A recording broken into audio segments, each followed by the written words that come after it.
Good morning and welcome to this last edition of Tourismus Namibia, the broadcast that we always bring you on weekends. This will be our final broadcast, as said before, but because of that we have decided to change it a little bit, especially because it's now holidays. So my name is Frank Steffen, as you can see there on the screen, and I always bring you this show. I'm the editor of Allgemeine Zeitung and then obviously responsible for Tourismus Namibia. And today the change lies in the fact that we won't bring you topics. Today we'll only have two categories. We'll have destinations and to the point, and I'll explain later why. So up first we've got destinations.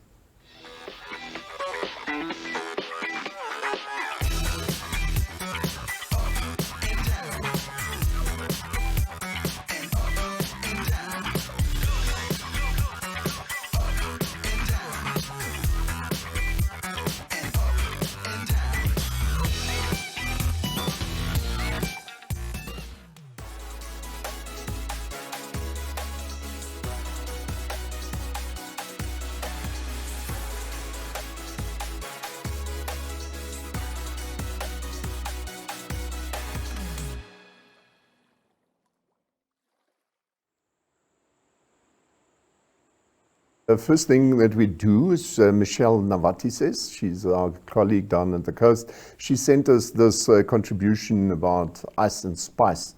Now, it's always the same old thing. We don't only talk about destinations in terms of accommodation where you can stay or whatever. We always try and bring you new ideas. So when you're down in Swakopmund, which half of Namibia I suppose is now, just have a look at the ice and spice. It's a different thing altogether, and instead of always going to the same destinations or the same places, you can see here really nice ice. It seems to rhyme a bit, but it is what it is. So this is a new place that Michelle wanted to introduce to us.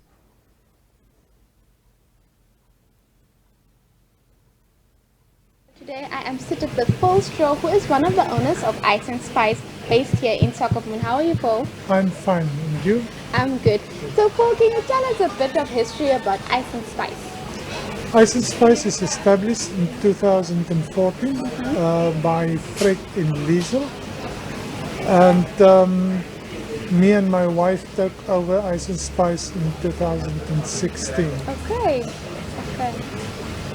And since we took over, we try to keep Ice and Spice up and running. Going Yes. strong. And I must say, I like really the features that you have, the different places that one can come sit here when we make a turn at Ice and Spice, and not just the front area. So can you tell us about the products that you serve here at Ice and Spice? Is it just ice cream, or can I have a sit here and have something to nibble on? Yes, we have a small coffee shop at the back of the ice cream parlor, and you can have light meals, ice cream creations, waffles with ice cream, also crepe with ice cream, and but a small lunch, and you can have also a beer, wine, and some drinks as well. Yeah. All right, so what is your most looked out product, if I can put it that way? That is the gelato. The gelato. Yeah. Why? It's made out of the best ingredients. Okay. We make use of Italian products, nice. Which is imported from Italy, and make on a warm process, which is you cook the milk until a certain degree, and then let it age for almost 12 hours before you can use the base. Sure, so it's a process. I Yes. thought ice cream is just, chuck it and you make it. But anyhow, can you tell me about the structure here? How many employees do you have here? Your operating hours, etc. We open at 10 in the morning till 5 o'clock. We are ice cream parlors, so yeah, it's better to start at 10, not earlier than that. And then we have 5 employees. We try to keep everybody here during the COVID lockdown. Yes, yes. So yeah, everybody knows what to do, what is expected from him, and I trained now a young man who make ice cream with me, together with me, Nice. and hopefully we can one day start his own Start business. his own business. Nice, as it's all about empowering one another. So how does a busy day look like here at Ice and Spice? A busy day is full of stress, that I can tell you. We try to keep just 6 persons inside the pilot for the COVID regulations. Yes. But try also to get the people service so fast as possible. Okay. So, but during the festive season, I don't know what I'm gonna do. Yeah. The customers will be maybe get angry or unhappy, but if you want Ice and Spice ice cream, you will stand in the queue. Yes. But we will have more stuff by then, for especially for the For the festive season. for the festive season. All right. And now that we're speaking about the festive season, do you usually have unique products that you sell? Because I saw on your Facebook page that you have, I think, bombs that you decorate.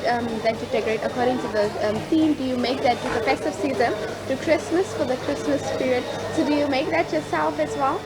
Yeah. The chocolate bombs start with my wife Oh, okay. and my daughter. In 2020, in the lockdown, that was to get extra income for us, so that we don't need to retrench any staff members. And then, so it's go on better and better and better. And my wife and daughter start training also from the staff members. And yeah, chocolate bombs are one of the products here which is selling fast. I could tell. Why do you think it sells fast? Like, why is it so unique? Sure. Or is it because that, because when you put it in the milk, then, that dry, it's just very beautiful. Because if it goes in, everything has to get that right. But then that pops up and then it's... For the kids, it is a wow. Yes. Even for me, it's very wow. In the evenings, just before bedtime, it's a nice drink. And it's made with love. And you get different flavors. You get salted caramel, you get brown chocolate, and you get dark chocolate. And then the other one is for the adults, which is amarula. Okay. And yeah, this is something, try to get more feet into the shop. So, yeah. All right, and speaking about one of COVID came with a lot of challenges. Other than you successfully, luckily, could not or did not retrench any of your employees. But other than that, what were the challenges? For example, you mentioned earlier that some of your products are being imported from Italy. Was that maybe an issue with regards to bringing the products here? Was there maybe a delay with the products? Yeah. Import from Italy is not that easy, because we have to work through via agents, one agent in Namibia, one agent in South Africa, and South Africa import from Italy. So it took about sometimes to 6 months to get your order here. So yeah, and Italy themselves was in hard lockdown. Yeah. So that had a huge effect on our suppliers. So yeah, but luckily we are through that. Yes. We Better received days. our stock, so we are ready for festive season. Right. And other than challenges, but there's also always a bright side to the bad side. So, what do you think is one of the highlights of Ice and Spice for this year thus far? Highlights for Ice and Spice this year. At this for the festive season, yeah, we will keep our fridges full, showcases full, but we are going to move next year Ooh, to okay. new premises, which will have more space for the customers who can buy ice cream, who wants to buy. It's more spacious, and hopefully we can give them a better service. Okay. You will also can sit down outside and inside, but we go fully for ice cream. Okay. So And so moving to that new place, should the public rather look out for more products, for example, more ice cream products, or is it just for it to be spacious and to deliver a better service, a greater service? we're gonna have a few items. Okay. New I items. don't want to talk about it yet because my wife is still busy Yes. with her planning and like that. Yeah, we try to be more ice cream parlor. Okay. So where you can enjoy ice cream creations, waffles, ice cream cakes, more like like a nice parlor, not just a small scoop and things like that. Okay. And we put it in now. We start also with 500 ml buckets. Especially for the Ventukas. The Ventukas ask for it because they want to take some back home. back out. And then, yeah, we always create new flavors like lunch bar. It's a copy of a chocolate. Mostly my daughter is the one who starts with this. Nutella was one of her favorites, and so we start making Nutella also, but not on a regular basis because The ingredients, yeah. eh? it's about the base of Nutella is some different as the other bases. All right, so where will this new premises be located, if I may ask? We're looking into next year at May, June, when we will be in the new premises. Okay. Anything you'd still like to add from Ice and Spices side? From Ice and Spice side, everybody is welcome. Everybody have to try new flavors. And if they can come and greet us. They can come and have a look at Victor making ice cream. I see the small children come and look around the corner and say how it's done. Yeah. So yeah. And don't see forget. forward to see all the Ventukas are back again. Yes, I see the Ventukas are slowly but surely coming into the town of Swakopmund, so it will be definitely a busy season for you. And as I mentioned, I wanted to say before, don't forget, come and grab yourself a chocolate bomb, especially if you have kiddies at home. Victor, Paul, thank you so much for joining me today. Thank you. That's nice too.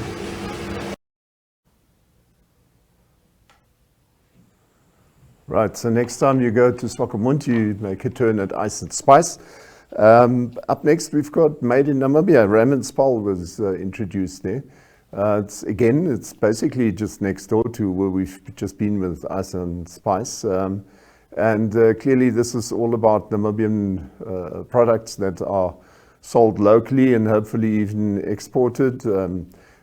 He's gone to quite some length in supporting local people. And I think it's quite a nice brand that he's busy developing there. So if you're a visitor or simply even somebody from Namibia, you might just find something for your house that you can yeah, typically this sort of thing. I mean, that's something that many people have in their houses as well, just to spice up the look and feel and what we call in German Gemütlichkeit. So anyway, it was once again Raymond introducing himself there. Hi, I'm Ray from the Made in Namibia collection. I'm the co-founder. My wife Mel, she can't be here today, but I can explain a little bit about the Made in Namibia collection to you.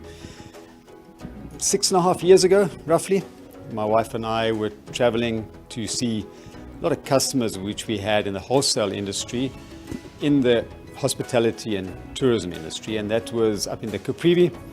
And we were really excited because for many, many years, a lot of the lodges and curio shops and places that we had been supplying to had started asking more and more for Namibian products. And so we had collected a number of different products which we ourselves had created, and we took them up to then the Caprivi, now the Zambezi region, and we sold everything, and we came back with a whole load of baskets and other products which were made in Namibia from those crafters and that. And that's where it all started, that feel good about supporting local and selling, local products. And since then, it's exponentially grown to an amazing side of things where, we're no longer just serving ourselves, we're serving people, lots of different crafters and artists and artisans and small, medium enterprises. And, it's an amazing thing that this whole concept, this whole idea has snowballed into something which is really growing beautifully. And the only reason why that's happened is because I believe, and that is, it's a support local movement. And we all know at the moment it's a big thing, not just only in Namibia, but around the world, So to support local is, if we can, they say 95% of GDP is based on small, medium enterprises, and that's one thing that Namibia can learn from. If we can support more local, produce more local, and ensure that when we go into a shop, we look for local products. And I think that it's vital, particularly in a time like now, when we're so involved with COVID and having such a difficulty getting products from South Africa overseas and so forth. We can do it ourselves. We can produce a lot of things ourselves. And therefore, I do believe the movement is happening. I do believe that things are changing, and it's great. But even now, we're coming to Christmas. And there is something in Namibia, whether it's chocolate, whether it's a bottle of water, whether it's a small gift which is handmade, there's an opportunity here for, instead of somebody to go and buy something which has been imported, rather to support local and buy it from here. And so, yeah, that's what we do here. We've got a collection. I'm standing in the Made in Namibia collection shop or concept store, which we opened 1 year ago on the 2nd of November 2020. And we've got more than 50 different suppliers here which we represent. And yeah, it changes all the time. It's amazing. Sometimes we're just busy with one product and the new person comes along and says, "Hi, I've got the following." And this is the amazing thing as well. When you suddenly have this platform for artistic people. Artistic people, generally speaking, are introverts. And so they don't really have that platform and that knowledge of how to sell their products to the end user. And that's what we've offered. And that's what we're doing here. So we've got 117 square meters of property, prime location here in the Wommen and Brock Ankerplatz Arcade, right adjacent to Ice and Spice, which everybody loves, in Sam Nujoma Avenue. And so, yeah, we've got this shop which is open 7 days a week. It's another thing which we try to do, make sure that even for shoppers after hours, weekends, that we can offer them this retail space for them to come and have a look and see what is local, what is happening, and support local. Yeah.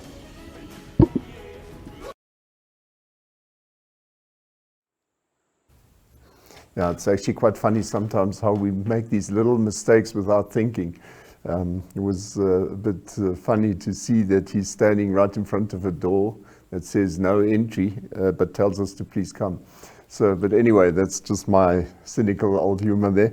These were the two destinations that we wanted to introduce to you this week. Like I said, we've got a very interesting subject under To The Point. So let's go there next.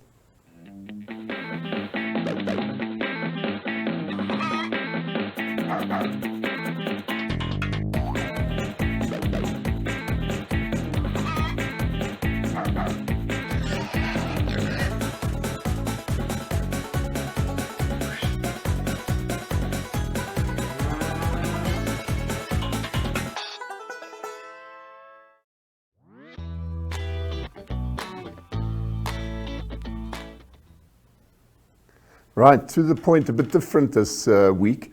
I wasn't quite sure whether I should take this whole thing under destinations as well, or To The Point, but then I decided to put it under To The Point for the simple reason that the point that I'm trying to make is that Namibia is more than just one destination, and it is more than just one area that you can visit. So we've been taking you up and down the country into the Kalahari and beyond into Botswana. We've been taking you down to the south into the Karas region and taking you further down into the Northern Cape.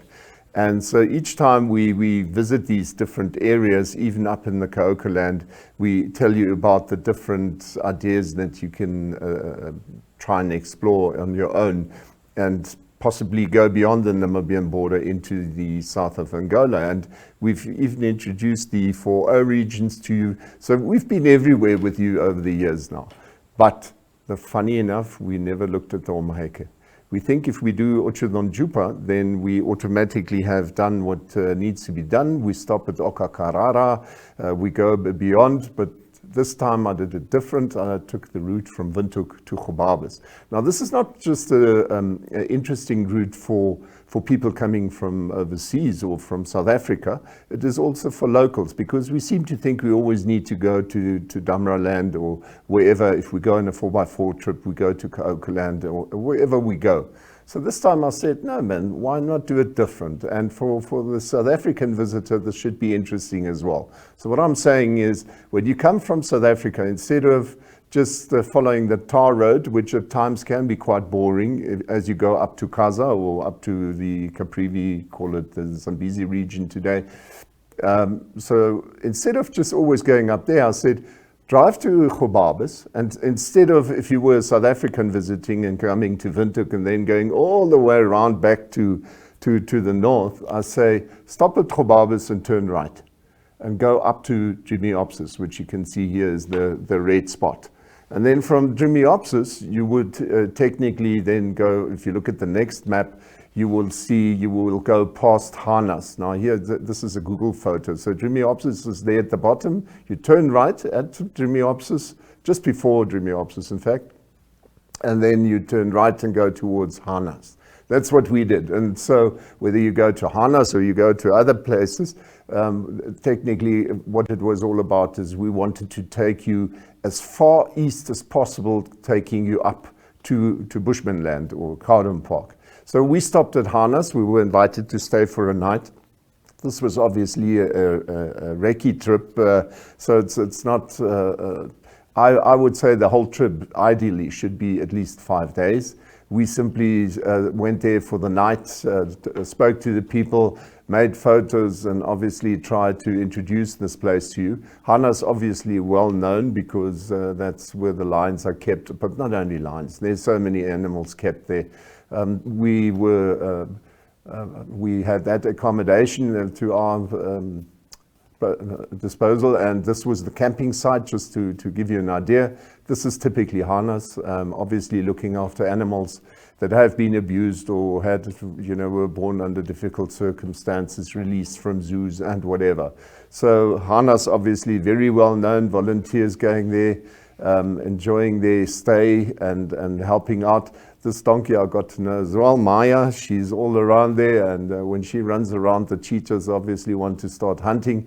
It was a very interesting visit. Here you even had crocodiles as you come into the main area and the restaurant and so on. You have to pass over a pond. Boomba was there as well. You can see very well fed, almost like a house pig. And this was just too nice. I mean, we were taken around by Nicolaus Chelakgose, and he's one of the guys there, and he introduced us to the animals. Each and every animal has their own name, and it's just great to be in that area. These mongoose, he was actually calling to them, making this brrr sound, and suddenly you had these hundreds of little mongoose coming towards you. Here you can see, I took that video.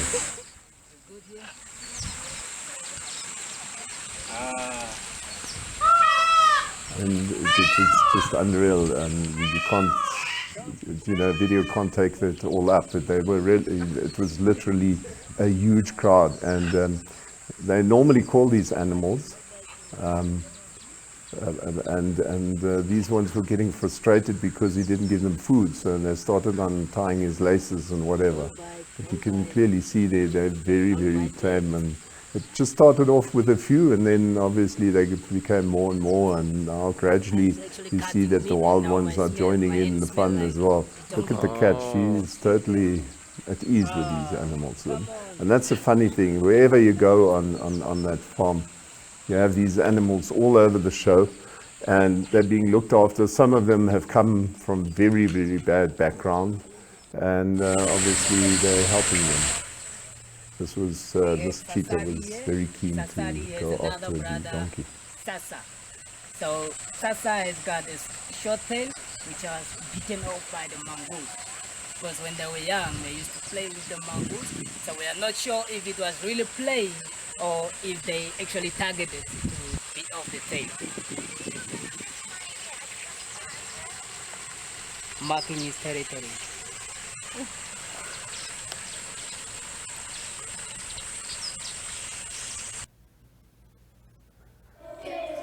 Yeah, and this was the little school they had on site. They had an impromptu performance for us. These are Sun children.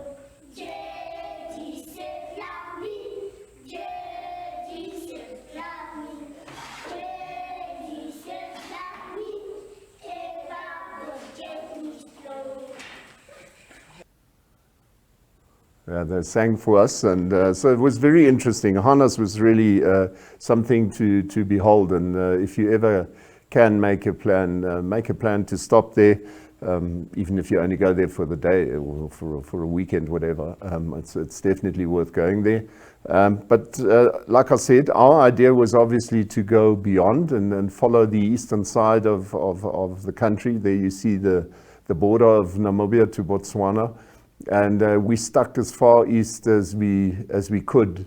And the interesting part is, if you follow these maps, or these roads in fact now, the streets, or the roads, are actually in a very good condition. If you look at the video here, clearly this is a decent road, it's well kept. This was obviously taken with a GoPro, and the funny thing is, on here on the video itself, you don't really see it that clearly, but obviously this was at the end of November. You had your first cloud cover, and the rain had fallen already. So if people always talk of the dry Omaheke, I've got news for them. Omaheke is not only the Omaheke region. It's obviously this whole part that goes right up to Kaudum. That is really your Omaheke, and it's Sunveld, and that's how it's known by most people. And as you can see, there was still lush growth and lots of veld left. So the Omaheke is not half as dry as people always think it is. I think it must be one of the most beautiful spots, in fact, in Namibia. And that's why I said, instead of always thinking having to go to Cocoland or having to go to Dumbraland, why not try this one for a change? Get to know those people. These areas are inhabited mainly by the Herero folk, and then obviously also by the Sun people, the Bushmen. And so we drove from Harnas, we drove up to Epukiro Post 3. Now, you might remember on 2 weeks ago on the show, we actually introduced you to Epukiro Post 3. That was part of Ngangkuse. And Nkuse is obviously now taking over harness as well. Marlies van Vieren, her mum was always was the person who started off with harness together with her husband years ago. And so they are making this part of Nkuse now. Here you can typically see why I say the Omaheke is actually a very beautiful place. And it's typical red sand, Kalahari sand. And this goes on for miles and miles. And you obviously go past these veterinary control points. This is on your way to Gum as you leave the Omaheke and basically enter into the Otjozondjupa region. But I mean, those are just names that we give. And we then from Gum went on to Tsumkwe. Now, why I'm putting this in there is you can clearly see Nai. And actually, if you can quickly focus on me, you will see that I've brought this book along. Matthias, if you can, yeah. It's probably too far away. But anyway, so the Nai Conservancy in itself is just an unreal place. I mean, you've got the people, the San people who stay there, and just in this little booklet, which you can get at not NWR, at MEFT, there are a couple of maps in there, and they basically describe the whole Nai Conservancy, which is just south of the Kaudum Park. And so that was where we were heading. So we had a good drive right up to Kaudum, to Tsumkwe, and here at Tsumkwe we got this general dealer. And make no mistake, we actually were able to stock up a few items at that place. Still, here you can see just next door to it, just down the road, about 200 meters from there, you've got the Nai community forest people and these Nkunku crafts that they were selling. They were closed when we arrived there because we got there late in the afternoon. But if you have more time, this is ideal. I mean, this is from Tsumkwe. We then went towards Sikareti, but we overnighted halfway to that place in the Hunters Living Museum of the Sun. That's the Yungwansi. That's one of the Sun clans. Here you can see this was the turnoff just beyond that service station, and we then turned right. This was at the Living Museum. Quite a nice little camping site. It's not the most modern thing. Your shower is a very basic shower, but I mean it was more than enough. We had a very hot day on that day, a humid day, and so it was nice to just be able to go and shower quickly in a warm shower and so on. And then we went into Kaudum. There at the bottom you still see Sikareti. You can't camp there at the moment. It's actually quite a shame because they've got a very nice camping site there and even bungalows and everything set up, and for one or another reason the place is not open to the people yet. So we drove past Sikareti right up towards Kaudum, and then here we literally passed through the park in one day. And we stopped counting at 160 elephant. No matter at what water place where you came to, you always had elephants, at least 2 or 3 or 4. And then obviously we were lucky at this place to literally have them. 3 groups came in, and they've got this nice little tower there that they've put up. So you go and settle in there. It's not really a tower, it's a perch. And then you can watch these animals. And this was at one of the videos that we made of 2 elephants who had a good time there. That was in the beginning. We were still glad to actually see 2 elephants, and we were hoping to see some more, never realizing that at the end of the day, we would see so many more. They literally later on went from that place and decided to have a good bath. Those 2, they were getting really relaxed, even though we were, maybe with a camera, it always comes out smaller than it is. We were actually quite close to them. I would judge it was no more than 50, 60 meters. It must have been around there. And so he was having a good old bath there, his mud bath. It was just great to see how relaxed these animals were. And again, you know, it's a contentious issue. People always maintain that there are not many elephants left. We spoke to the person at at Kaudam Park later on, and he says, people, we've got so many elephants now, so many. It's creating a bit of a problem at times. And now if you look at this sort of thing, these were 3 different herds taking their turn to have a drink and so on. And these perches are very nice up in the shade. And it was here where the one elephant decided that the tourism bakkie is quite interesting. Here you can see him. He had a good old look at the vehicle. And we were trying to remember, did we have oranges in the car or didn't we? But then we thought, no, we didn't. So I really don't know what raised his interest, but he had a good sniff around and then just gently passed on, as you can see. So he was not that much interested in us as such. Yeah, and these are your typical roads if you go in there. Kaudam Park, no joke, there you need a 4x4. And this is actually still one of the better roads. At times, the further north you go, the more difficult it becomes. So that's why they invariably, NWR normally insists that you must be 2 vehicles. And because they want to be sure that one can help the other. And the other thing is, if you take a caravan there, you better be sure that you have a very strong vehicle.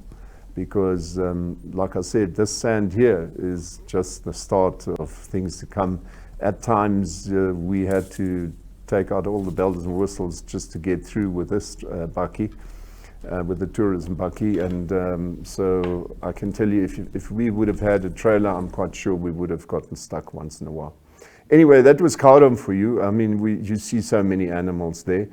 From Kaudam, we went then straight up that little white line. I don't know if you can see it on your screen, just to the left of Kaudam. Then we went that white line. We followed right up to the main road leading from Rundu over to Divundu and those places. We then actually turned right and followed that road over to Divundu because we wanted to stay the night at Popa Falls. So this was the road that we had there. It's a very good tar road, nothing wrong with it. Clearly it has been patched up in the past, but that doesn't matter. At the end of the day, you still have a very nice drive. And make no mistake, after coming through the Kaudam, this is quite a pleasant change because it is a very nice place to drive, as you can see there.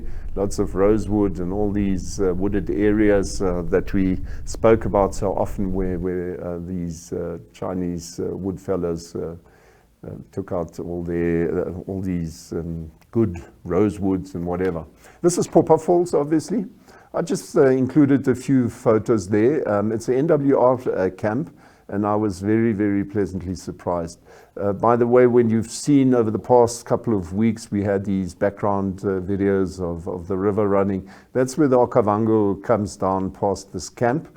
And we actually stayed in the elephant room, which has this walkway. And if you look at the video, it goes right over through these various areas here you can see. It's quite a longish way, but it's so nice because in summer when the river really rises, then you would literally walk over or pass over water. And so now it is still obviously very dry. The river has settled down a lot now. But even then, you've got these little rivulets that go past underneath. There you can see clearly there's some water there. And so in summer, this must be magic. I mean, I can't imagine how nice it must be. Here clearly you can see the water passing underneath. And there are other walkways still, so it is really up to you to go and explore those areas. Very, very nice. And then you've got this walkway. Like I said, it's a bit away from the restaurant, but the view at the end of the day is just marvelous. Like I said, the videos that we've always had as backgrounds in the past few weeks, I made those on the veranda of the bungalow that we were in. And so you pass like through these wooded areas. It's just marvelous, and every tree is almost different. It sort of looks to you on the videos if it's just one type of tree or brush or whatever. I tell you, there is many different types of trees. See there, you can see how we gradually get closer to the bungalows. They're on stilts because obviously, like I said, when the river rises, you literally are in the water, or standing in the water. So I for my part, I would really love to go there in the summer and actually experience this, seeing half of the stuff being underwater, the bungalow standing in the middle of nowhere, just water around. And I tell you, you won't believe how many birds you see. It's a little paradise-ness. So don't throw away Popa Falls. It actually has some very, very nice things to offer. NWR. The service is also very good. When we left there, we wanted to leave early in the mornings. Like I said, I would say the whole trip that we did, ideally, should be no less than 5 days. We did it in 3 days, so it was a bit of a rush. That's why we didn't have time to explore Nainai, which I would suggest you do if you go up that route. And like I said, the reason why I did this trip is because I feel we never go to the east. And the whole eastern part of Namibia is so nice. And the good thing is, if you follow the route that I showed you, if you don't have a 4x4, you could technically from Tsumkwe just pass towards, go past Tsumkwe instead of turning right or north towards Kardum. You would just drive another 80 or so kilometers and return to the main road that leads up to Rundu anyway, the tar road. And this way you would access Kaza without always having these boring tar roads. And I'm not shooting down Botswana. Botswana is a very nice place, but the fact is this is something different. And if you are somebody who wants to camp once in a while, do some wild camping, explore, see different areas, well, whether you go to Damra land and see that marvelous area, or you go here, and you could see on some of those photos, if you pass Ipukiro and you look into these real big Omaheke areas where it sort of goes up and down and huge dunes, and then you've got all these big rivers running below. I'll tell you what, it's a very, very nice experience and something totally different, which you can obviously, like I did then, combine it with Kaudam and go beyond, because let's face it, once you're at Popa, the next stop would logically be Bwabwata and those different areas. Elephants everywhere. We sometimes drove on the main road and then we would see far away, we would see some elephants just passing across the road. So this is really something different. So I thought we should bring that to you, and I hope some of you might explore this. If you've got good maps, you will not get lost, not even closely, because the roads are well marked. Even in Gum, they were busy with road works, and they had decent signage to lead you through the town. So this is not backwater. This is really a nice area to go and visit. And I dearly hope that I've made the point that we should try different areas, try to get to know our different population groups, how they stay, and make no mistake, some of the cattle I saw in the Omaheke, very, very, very nice animals, well fed, well looked after, and well groomed. So really a different area for a change. And so I would say, if you're South African and you're going up to Kaza, seriously explore the thought of passing along the eastern side of Namibia as you go up to Tsumkwe. If you've got a 4x4, you shouldn't pass Kaudum, you should go in, because it's really worth your while.